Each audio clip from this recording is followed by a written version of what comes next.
Welcome to this lecture series on straight lines. नया module शुरू कर रहे हैं जो कि special points in a triangle के बारे में होगा। हर ट्रायंगल में कुछ बहुत सारे विशेष पॉइंट्स होते हैं। हम centroid, orthocentre, circumcentre, incentre और शायद 9 पॉइंट सेंटर या 9 पॉइंट सर्कल की भी चर्चा करेंगे। आज के लेक्चर में हम सेंट्रॉइड की बात करेंगे।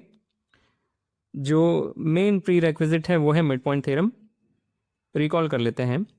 अगर कोई भी ट्रायंगल है ए बी सी और ए बी का मिड पॉइंट लिया जाए और ए सी का मिड पॉइंट लिया जाए और उनसे पास होने वाली लाइन अगर बनाई जाए तो वो बी सी के पैरेलल होगी। ये एक स्टेटमेंट हुआ। This is true, this is one version of the mid point theorem. दूसरा जो इसका संस्करण है वो ये है कि अगर ए बी का मिड पॉइंट लें और बी सी के पैरेलल लाइन बनाएं जो इस मिड पॉइंट से पास होती हो तो वो अपने आप ही ए सी के मिड पॉइंट से भी पास होगी। ठीक है, ये है मिड पॉइंट थ्योरम। तो हम सेंट्रॉइड की बात करना चाहते हैं, उसके पहले हमें मीडियन डिफाइन करनी पड़ेगी। तो हमारे पास कोई ट्रायंगल है ए बी सी, ये वर्टिसीज हैं। तो मीडियन क्या होती है? वैसे तो मैंने बना रखी है पर मैं लिखूंगा शब्दों में वो क्या होती है। तो मीडियन थ्रू ए, कोई भी वर्टेक्स चूज करें ट्रायंगल का, उससे पास होने वाली मीडियन हम डिफाइन कर रहे हैं। तो median through a is the line passing through A which also passes through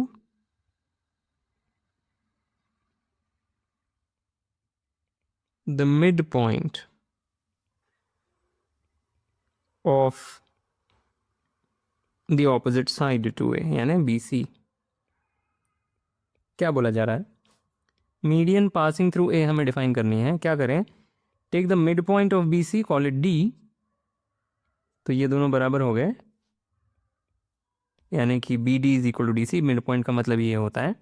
और फिर वो लाइन बना लें जो ए और डी से पास होती हो, उसी को मीडियन पासिंग थ्रू ए बोला जाएगा। उसी तरीके से हम median passing through B define कर सकते हैं और median passing through C define कर सकते हैं। और बड़ा ही इंटरेस्टिंग फैक्ट है कि ये तीनों मीडियंस कॉन्करेंट हैं, यानी कि they intersect in a common point, यानी कि एक ऐसा पॉइंट है जो तीनों में कॉमन है। तो अगर चित्र पूरा बनाया जाएगा, बी से पास होने वाली मीडियन और सी से पास होने वाली मीडियन बनाई जाएगी तो ऐसा फिगर बनेगा। Very interesting. इसको हम प्रूव करेंगे, पर उससे पहले एक छोटा सा नोट कि अगर A D is the median through a, जैसे कि इस फिगर में है, तो ए बी डी का एरिया ए सी डी के एरिया के बराबर है। इस ट्राइंगल का एरिया इस ट्राइंगल के एरिया के बराबर है। क्यों ऐसा है? इस ट्राइंगल का एरिया क्या है?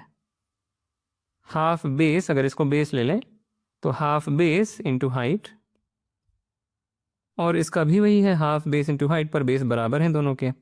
B D is equal to D C. तो एकदम सरल सी बात, पर फिर भी ज़रूरी है इसको नोट करना। ठीक है, तो अब हम ये प्रूव करने जा रहे हैं। इसको हम एक स्ट्रॉन्गर थ्योरम के माध्यम से प्रूव करेंगे। एक इससे बेहतर चीज़ हम सिद्ध करेंगे, उसकी करोलरी ये होगी।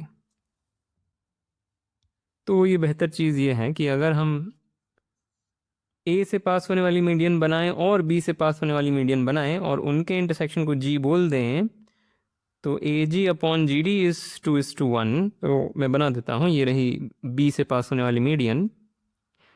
हम कह रहे हैं कि A G upon G D is to one. ठीक है, ये हम प्रूव करेंगे। और उससे फिर अपने आप, मतलब इसी का जो एक कज़न स्टेटमेंट है वो है कि B G upon G E is to one.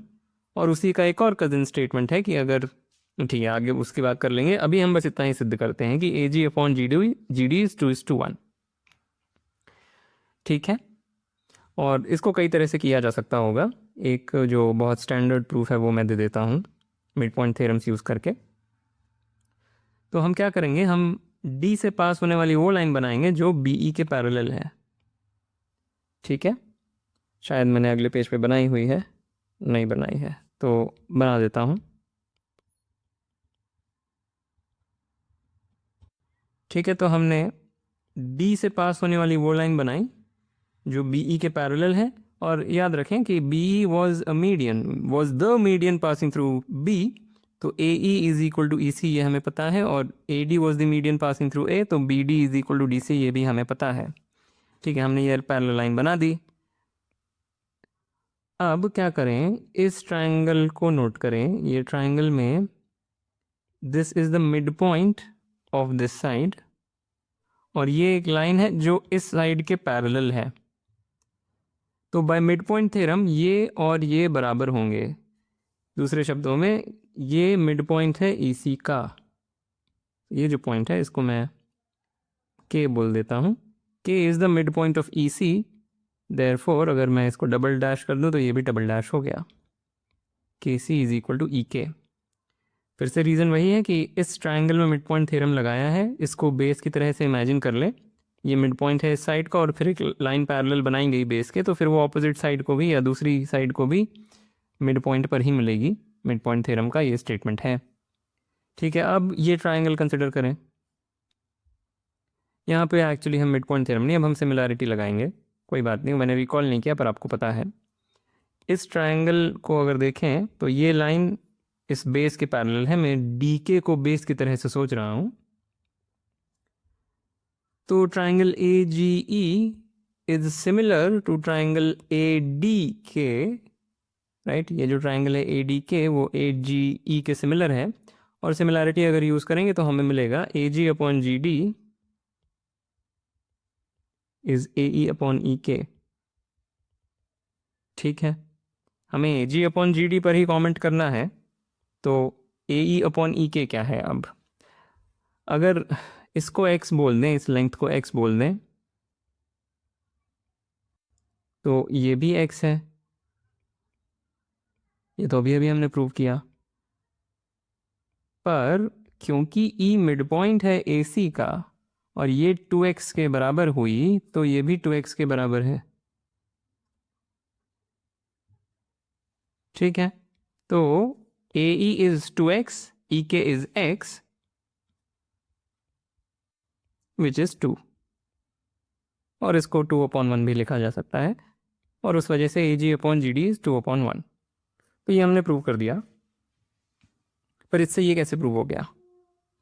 तो बात ये है कि अगर हम C से पास होने वाली मीडियन बनाते और मान लेते वो पॉइंट H पर मिल रही है, बाय एग्जैक्ट सेम रीजनिंग हम सिद्ध कर देते कि AH upon HD is also 2:1। हमें प्रूव क्या करना है कि अगर C से पास होने वाली मीडियन बनाए तो वो G से पास होगी। प्रूव यही करना है। मान लेते हैं G से पास नहीं हो रही, किसी दूसरे पॉइंट से पास हो रही है, यहाँ से पास हो रही है, ये मीडियन है, let's call this F। F is the mid point of AB। By exact same reasoning हम प्रूव कर देते कि AH अपॉन HD इज 2:1। पर ये भी हमें पता है AG अपॉन GD इज 2:1। पर ऐसे दो अलग अलग पॉइंट नहीं हो सकते इस सेगमेंट में कि वो सेम रेशियो में बांटें उस सेगमेंट को। देयरफॉर G और H को कोइंसाइड होना होगा। तो अगर C से पास होने वाली मीडियन बनाए तो वो G से भी पास होगी, और इस वजह से तीनों ही मीडियंस एक समान बिंदु पर मिलती हैं, उसे सेंट्रॉइड बोलते हैं। तो वो भी लिख देता हूँ, the centroid of the triangle. ये तो हमने डिफाइन किया था पिछले पेज पे, ये मैं हटा देता हूँ। तो यहाँ लिख देता हूँ, the centroid of the triangle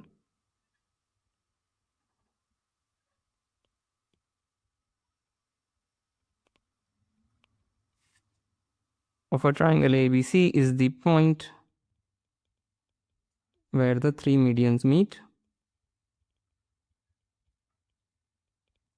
और ये हमने अभी भी प्रूव किया कि the three medians indeed meet at a point. सचमुच में तीनों मीडियंस एक ही पॉइंट पर मिलती हैं और उसे ही सेंट्रॉइड बोला जाता है। तो ये यहाँ पे ना लिख के, शायद मुझे कहीं और लिखना चाहिए, पर ठीक है, वो सब शायद मुझे यहाँ कहीं लिखना चाहिए, जो भी है। ठीक है, आप समझ गए। तो ये मीडियंस और सेंट्रॉइड का खेल समझ गए। और ये इंपॉर्टेंट है ये जानना कि centroid divides any median in the ratio 2:1। हमने तो केवल ये एक मीडियन के लिए प्रूव किया, पर कोई मीडियन विशेष थोड़े ही है, हर मीडियन के लिए बात ट्रू है। कोई भी मीडियन बनाएंगे जैसे ये वाली, तो CG upon GF would be 2:1 and BG upon GE will also be 2:1। तो ये बहुत इंपॉर्टेंट है। ऑलराइट, और जो अभी हमने बात सिद्ध करी कि the three medians are concurrent, उसी को हम कोऑर्डिनेट ज्योमेट्री से भी कर सकते हैं। मैं शायद पूरी डिटेल्स ना लिखूं, पर क्या है कि हमारे पास ये ट्राइंगल दिया हुआ है ABC, मान लें ये एक ट्राइंगल है, हमें प्रूव करना है इसकी तीनों मीडियंस, और ये मिड पॉइंट्स मैंने यहाँ बनाए हुए हैं, ये जो तीनों मीडियंस हैं कॉन्करेंट हैं कोऑर्डिनेट ज्योमेट्री यूज़ करके। तो अब कोऑर्डिनेट सिस्टम हमारे हाथ में है कि हम कहाँ पे कोऑर्डिनेट सिस्टम रखना चाहते हैं।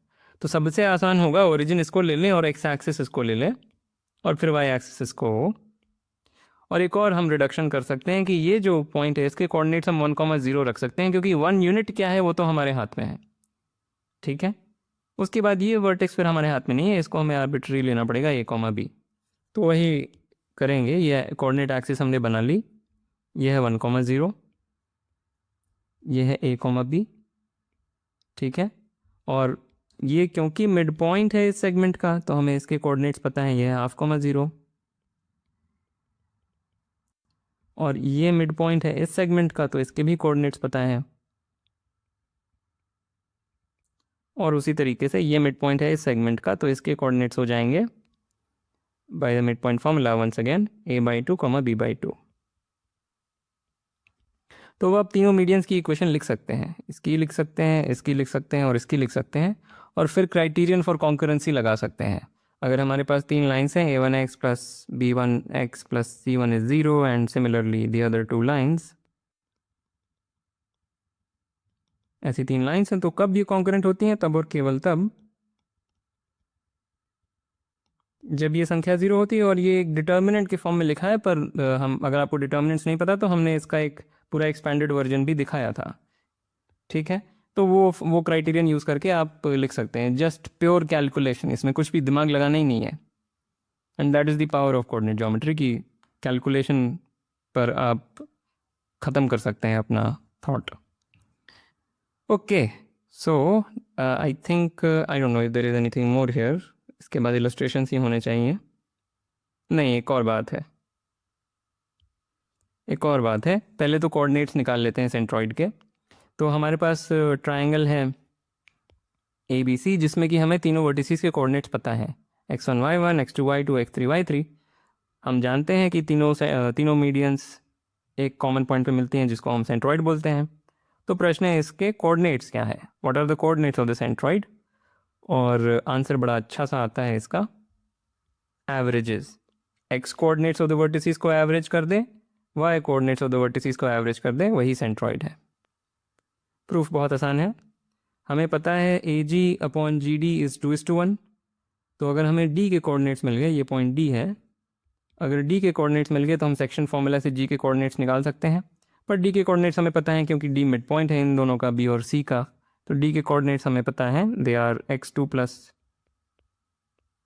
y2/2, sorry x2 plus x3/2 and y2 plus y3/2।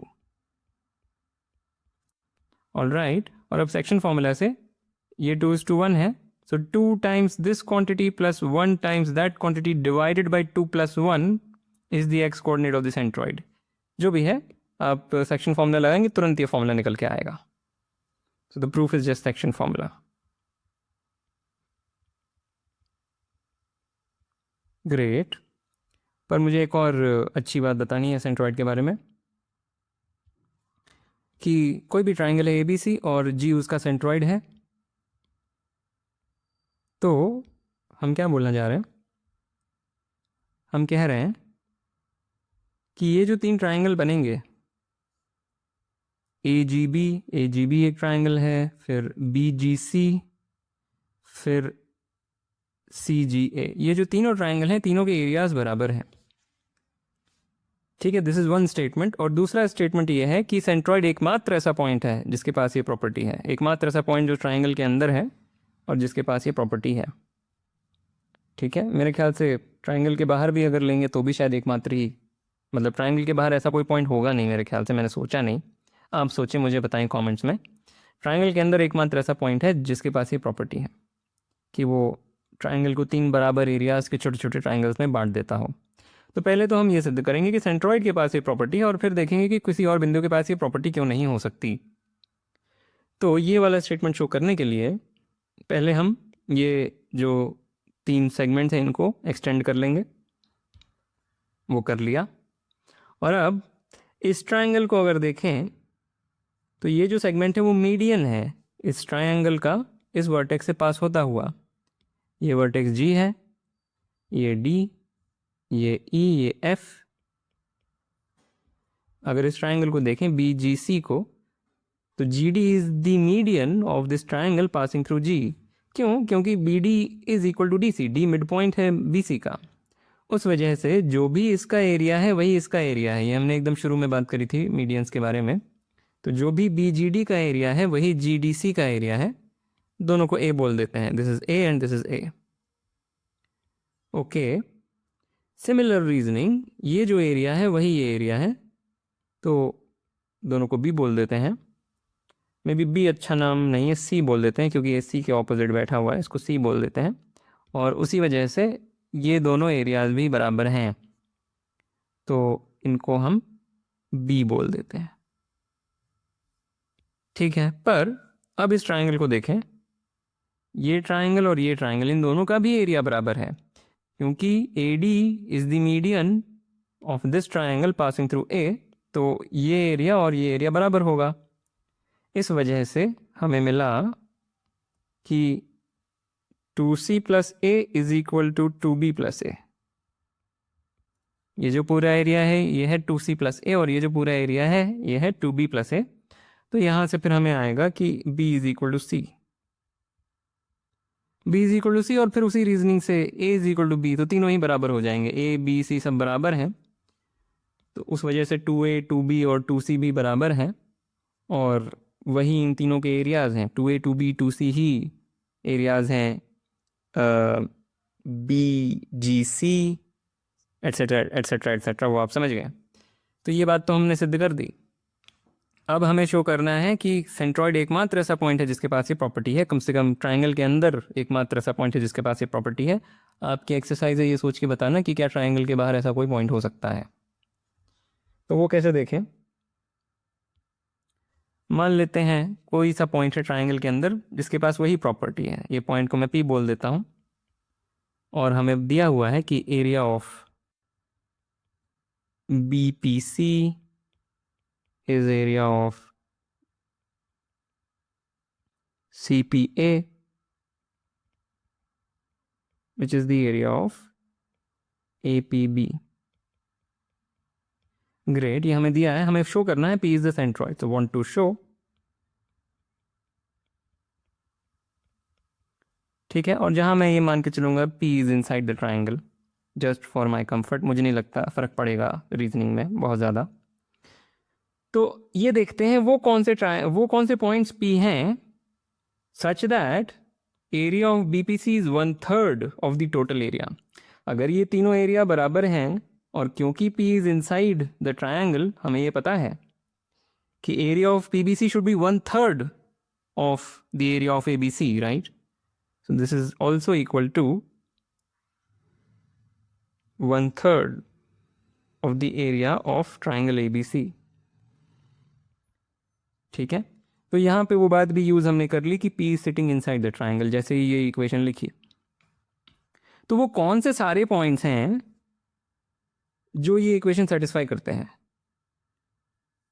वो वही पॉइंट्स हैं जिनकी हाइट या जिनकी distance from BC is 1/3 the height of और the distance of A from BC। कोई भी पॉइंट अगर मेरे पास यहाँ पर है, Q बोल देता हूँ, इसका एरिया क्या है? इसका एरिया है हाफ टाइम्स BC टाइम्स ये हाइट। तो ये एरिया 1/3 कब हो जाएगा टोटल एरिया के, यानी कि इस ट्रायंगल के एरिया के? जब ये हाइट 1/3 हो जाएगी, क्योंकि बेस तो कॉमन है। तो ये 1/3 हाइट वाले जो भी A की जो भी हाइट है, विच एवर इज, मतलब या बोला जाए A की जो डिस्टेंस है BC से, ये जो भी डिस्टेंस है, इसकी 1/3 डिस्टेंस पे जो पॉइंट लाई कर रहे हैं, प्रिसाइसली वही पॉइंट्स ऐसे हैं जिनके करस्पॉन्डिंग ये ट्रायंगल का एरिया टोटल ट्रायंगल के एरिया के 1/3 आएगा।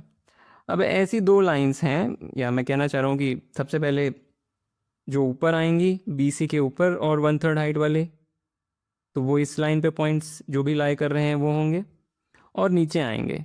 पर ये नीचे वालों की हम बात नहीं करना चाहते, वो ट्रायंगल के अंदर उनमें से कोई भी पॉइंट नहीं आएगा, राइट? तो जो सारे पॉइंट्स ऐसे अगर हम कलेक्ट कर लें जो ट्रायंगल के अंदर हैं और जिनके करस्पॉन्डिंग ये जो एरिया है BPC वो 1/3 ऑफ द टोटल एरिया है, तो वो एग्जैक्टली ये लाइन सेगमेंट है, right, which is the height of which is h/3, where what is h is this height. ठीक है, तो वो इस लाइन पे लाई कर रहे हैं, और सेम रीजनिंग से वो इस लाइन पे लाई कर रहे हैं, where this is 1/3 of this. ठीक है, तो there is a unique point of intersection of these two things, right. तो वो पॉइंट सेंट्रॉइड निश्चित रूप से ऐसा पॉइंट है जो ये इक्वेशन सेटिस्फाई कर रहा है, और कोई भी जो पॉइंट ये सेटिस्फाई कर रहा है वो हम जानते हैं ऐसी दो लाइंस के इंटरसेक्शन पे है, तो ऐसा यूनिक पॉइंट है। इनफैक्ट केवल ये इक्वेशंस ले ली जाएं, इतना ही करने वाला केवल एक यूनिक पॉइंट है, ये फिर अपने आप ही हो जाएगा। ठीक है, I hope this reasoning was clear. थोड़ा सा मैंने यहाँ पे, मैं खुद संतुष्ट नहीं हूँ एक्सप्लेनेशन से, पर रुक करके विचार करेंगे, मेरे ख्याल से आपको समझ में आ जाएगी बात। पहले तो अप्रिशिएट करें ये स्टेटमेंट बोल क्या रहा है, वो सबसे ज़रूरी है। ये तो ठीक है, ये हमने प्रूव कर दिया। उसके बाद ये कह क्या रहा है स्टेटमेंट, सेंट्रॉइड ये काम करता है क्या, कोई दूसरा पॉइंट है ट्रायंगल के अंदर जो यही काम करता है? नहीं, कोई दूसरा पॉइंट नहीं है। ठीक है, आगे बढ़ते हैं, अब शायद इलस्ट्रेशंस पे आ सकते हैं। तो एक ट्रायंगल है ABC जिसमें कि जो वर्टेक्स A है उसके कोऑर्डिनेट्स हमें दे दिए गए हैं 1,2, और जो मीडियंस हैं बचे दो वर्टिसेस से पास होती हुई उनकी इक्वेशंस हमें दे दी गई हैं। B से पास होने वाली मीडियन की इक्वेशन ये है, और C से पास होने वाली मीडियन की इक्वेशन ये है जो हमने यहाँ बनाई हुई है, ये दोनों लाइंस। ठीक है, पूछा क्या गया है कि जो वर्टेक्स B है, जो हमें पता है इस लाइन पर लाई कर रहा है, क्योंकि this is the median passing through B, so vertex B lies on this line, उसके कोऑर्डिनेट्स बताने हैं। सोचें इस पे। तो सबसे पहले क्या करेंगे, हम सेंट्रॉइड के कोऑर्डिनेट्स निकाल लेते हैं। सेंट्रॉइड क्या होगा, जो दो किन्हीं भी दो मीडियंस को इंटरसेक्ट कर लें सेंट्रॉइड मिल जाएगा। दो मीडियंस हमें पता है, तो सेंट्रॉइड के कोऑर्डिनेट्स हम तुरंत निकाल सकते हैं। x = 4 पे सेंट्रॉइड लाई कर रहा है और इस पे भी लाई कर रहा है, तो common point of intersection will be 4,1। ठीक है, इन दोनों का इंटरसेक्शन 4,1 है, तो this is the centroid. Centroid मिल गया, पर जो भी वर्टेक्स B कहाँ है हमें नहीं पता। वर्टेक्स B हमें बस इतना पता है इस लाइन पर है, और वर्टेक्स C इस लाइन पर है। अगर वर्टेक्स A पता है और सेंट्रॉइड पता है, तो ये जो ऑपोजिट साइड का मिड पॉइंट होगा, जो BC का मिड पॉइंट होगा, कम से कम वो हमें पता चल जाएगा। क्योंकि AG/GD, if D is the mid point of BC, तो AG/GD हमें पता है 2:1 है। उससे हम D के कोऑर्डिनेट्स निकाल सकते हैं। तो मैं डायग्राम बना देता हूँ। Let's say this is our median passing through A, इसको मैं डॉटेड कर देता हूँ। If this is the median passing through A and this is the midpoint D, so D is the midpoint of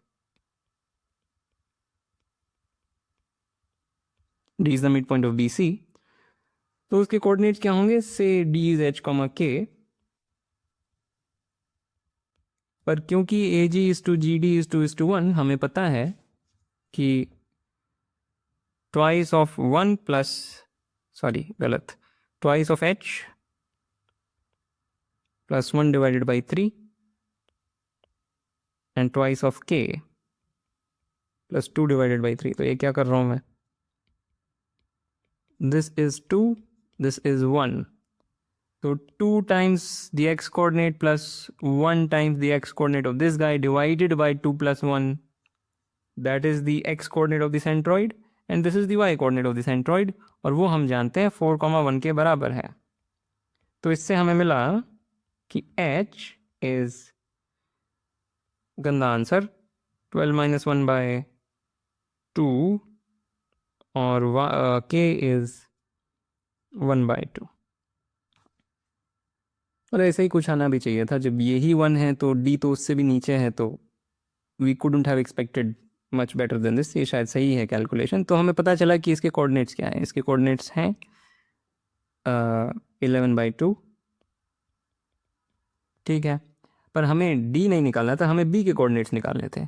तो हम लाइन ड्रॉ कर देते हैं, और ये जो मीडियंस है मैं इनको भी डॉटेड बना देता हूँ, जो ओरिजिनली हमें दी हुई थी। सारी मीडियंस को डॉटेड ही रखते हैं, कंसिस्टेंसी।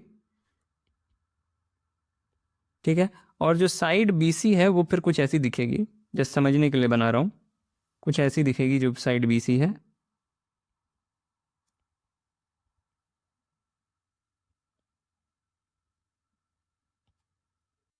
यहाँ पे बी है और यहाँ पे सी है। हमें बी के कोऑर्डिनेट्स निकालने हैं, पर इस लाइन पर किसी भी पॉइंट को मैं लिख सकता हूँ। अगर पैरामीट्रिकली लिखें तो मैं मान लेता हूँ इसके कोऑर्डिनेट्स हैं t, 5 माइनस टी, और c के जो कोऑर्डिनेट्स मैं मान लेता हूँ 4, वट एवर s। ठीक है, अब हमें पता है कि c और b का जो मिड पॉइंट है वो है d। Therefore 4 plus t by 2 is the x coordinate of d, and s plus 5 minus t by 2 is the y coordinate of d। इससे मिला कि t is equal to 3, नहीं not 3, 7, and s is equal to t minus, sorry not t minus, it is t minus 4, which is, क्योंकि हमें पता है t is 7, this is 3, तो 7,3 आ रहा है, जो कि ऑप्शन में है ही नहीं। नहीं, एक्चुअली हमें s थोड़ी निकालना है, हमें तो b के कोऑर्डिनेट्स निकालने हैं। मैं गड़बड़ कर रहा हूँ। t हमें मिला 7, b के coordinates is t, 5 minus t, तो b is equal to 7, minus 2। हमें t, s थोड़ी बताना था, हमें तो b के कोऑर्डिनेट्स बताने थे। तो वो हैं t, 5 माइनस टी, और t के वैल्यू हमने निकाली 7, तो b के कोऑर्डिनेट्स आ गए 7, minus 2, which is this. Okay, triangle complete कर लेते हैं। This is our triangle. Okay, अगला इलस्ट्रेशन, एक ट्राइंगल है ए बी सी, जिसकी साइड्स की इक्वेशंस हमें दी हुई हैं। ए बी की इक्वेशन ये है, बी सी की इक्वेशन ये है, और सी ए की इक्वेशन ये है। पर बी सी की इक्वेशन में दो वेरिएबल्स हैं। ए बी और ए सी की जो इक्वेशन है वो तो एक्सप्लिसिट है, जो यहाँ मैंने बनाई भी हुई है वो दोनों लाइंस, उनका पॉइंट ऑफ इंटरसेक्शन ए हो जाएगा, क्योंकि ए बी और ए सी ए पर मिलती हैं। ठीक है, हमें ये भी दिया है कि ए नॉन ज़ीरो है, ये लिटिल ए जो ये है यहाँ पे, ये नॉन ज़ीरो है। एक और इन्फॉर्मेशन दी है कि जो सेंट्रॉइड है ट्रायंगल का वो 2, a पर है, यानी कि उसका x कोऑर्डिनेट 2 है और y कोऑर्डिनेट यही a है जो यहाँ लिखा हुआ है। तो सेंट्रॉइड यहाँ पर कहीं पर है। बताना क्या है? बताना है what is B C square, यानी लेंथ ऑफ बी सी का स्क्वायर बताना है। ठीक है, ए के वर्टिसीज, सॉरी ए के जो कोऑर्डिनेट्स हैं वो हैं 1, माइनस 2, क्योंकि हम उसे निकाल सकते हैं by simultaneously solving these two equations. तो ये तो वर्टेक्स ए है, हम वर्टेक्स बी और वर्टेक्स सी निकाल लेंगे और उससे फिर ये वैल्यू आ जाएगी। All right, so let's say ये जो लाइन है, ये जो तीसरी लाइन है, इसको हम थोड़ा सा ड्रॉ कर लेते हैं। मान लेते हैं ये वो लाइन है। ठीक है, ये बी और ये सी, और जो सेंट्रॉइड है वो कुछ ऐसा होगा। ये फिगर इतना अच्छा नहीं बना, कोई बात नहीं। This is the centroid and this is therefore the mid point of B C. ये जो डी है ये बी सी का मिड पॉइंट है। Okay, this is the centroid, तो दिस इज़ 2, a। अब क्योंकि जो पॉइंट बी है वो इस लाइन पर लाई कर रहा है, तो हम उसे पैरामीट्रिकली लिख सकते हैं s, माइनस 2s के फॉर्म में। कोई भी पॉइंट जो इस लाइन पर है वो s, माइनस 2s के फॉर्म का है, क्योंकि अगर x की जगह पे s रखें तो y is minus 2s। Parametric form हमने विस्तार में डिस्कस किया था। ठीक है, और उसी तरीके से जो पॉइंट सी है वो क्योंकि इस लाइन पर है, हम उसे लिख सकते हैं t, t माइनस 3। तो मैंने अगले पेज पे सब अच्छे से बनाया हुआ है। Right, so this is our figure. ये हमारी मीडियन पासिंग थ्रू ए, वो इस लाइन को सेंट्रॉइड पर मिलेगी, क्योंकि सेंट्रॉइड इसी लाइन पर है। सेंट्रॉइड मीडियन पर भी है और इस लाइन पर भी है, तो ये हमारी दिस इज़ द सेंट्रॉइड, और ये मिड पॉइंट हो गया इस साइड का। राइट, और ये जो हमने बोला b is s, minus 2s, t is c is t, t minus 3। तो अब ये इन्फॉर्मेशन यूज़ करते हैं कि centroid is at the point 2, a, A B और सी के कोऑर्डिनेट्स के टर्म्स में अगर सेंट्रॉइड को एक्सप्रेस करें तो हमें मिलेगा s plus t plus 1 by 3. This is the x coordinate of the centroid and यह है y coordinate of the centroid. इनके x coordinates को जोड़ करके 3 से डिवाइड करेंगे तो x coordinate of the centroid मिल जाएगा and similarly for the y coordinate वही लिखा हुआ है. तो इससे मिला s plus t is 5 और यहाँ से क्या मिला? यहाँ से मिला -2s plus t is 3a, या ऐसे लिख देता हूँ plus t minus 5 is 3a, और उस वजह से क्योंकि s plus t is 5, t minus 5 is minus s. ठीक है, इससे हमें मिला कि s plus t is 5 and s is minus a. Right, because of this equation s is minus a. तो s और t दोनों को हम a के टर्म्स में लिख सकते हैं. s तो माइनस a हो ही गया क्योंकि s plus t 5 है. What is t now?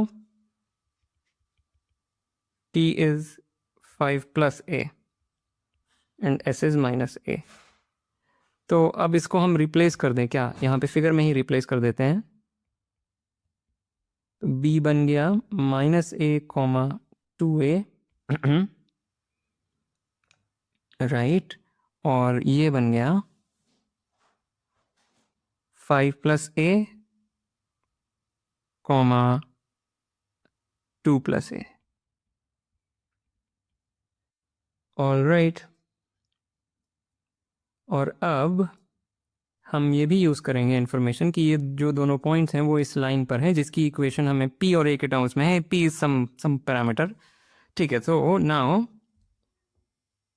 -a plus p into 2a is equal to 21a. ये क्यों आया? ये इसलिए क्योंकि point b lies on this line. और सिमिलरली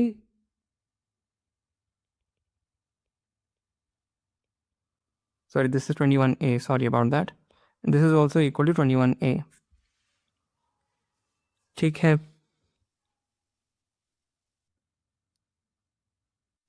ठीक है, तो जो पहली इक्वेशन है उससे हमें मिल रहा है कि 2ap is equal to 22a, और क्योंकि a नॉन ज़ीरो है उसको कैंसिल कर सकते हैं तो p की वैल्यू आ जाएगी 11. ठीक है, p की वैल्यू 11. अब यहाँ से a की वैल्यू निकाल लेते हैं. So this gives us 5 plus a plus 11 into 2 plus a. It's 21a, therefore 5 plus this thing is 20a. Just doing some algebra. a की वैल्यू आ गई 3. a की वैल्यू 3 आ गई तो हमें आ गया कि भाई b क्या है? b is -3, 6 और c is 8, 5. a की वैल्यू 3 है तो 8, 5. सो अब b और c के कोऑर्डिनेट्स मिल गए तो bc² निकाला जा सकता है. वो आप कर लीजिएगा. ऑल राइट, लास्ट में जे एडवांस का एक सवाल. हमारे पास 3 वर्टिसीज के कोऑर्डिनेट्स दिए हैं OP और Q, और point A is inside OPQ. इस ट्राइंगल के अंदर कोई पॉइंट है सच दैट वो इस ट्राइंगल को जिन 3 छोटे ट्राइंगल्स में बांट रहा है तीनों के एरियाज बराबर हैं. पूछा गया है what are the coordinates of R, what is R? R कुछ नहीं है, A है ये, sorry. What are the coordinates of A? ठीक है, A एक ऐसा पॉइंट है सच दैट ये तीनों एरियाज बराबर हैं. ये और ये बराबर हैं तो A के कोऑर्डिनेट्स पूछे गए हैं. सोचें इस पे. एक्चुअली कुछ नहीं सोचना है क्योंकि जो हमने डिस्कस किया उससे हमें पता है कि A is the centroid. A is the centroid तो हम तुरंत उसके कोऑर्डिनेट्स लिख सकते हैं. The coordinates of A are 0 + 3 + 6 by 3 and 0 plus 4 plus 0 by 3. तो ये आ गया answer 3,4/3 which is this. Okay. Alright, so with that I want to end this lecture. As usual, like, comment, share, subscribe, and I will see you next time.